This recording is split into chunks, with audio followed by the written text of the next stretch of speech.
भैले साइकिल के महंगिया कैसे रे कैसे ना कतरले लड़का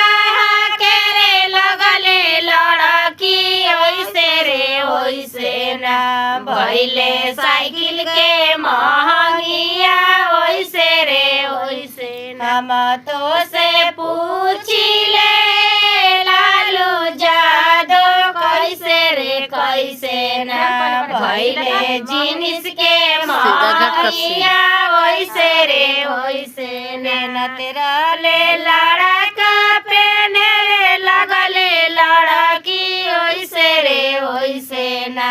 भैले जिनिस के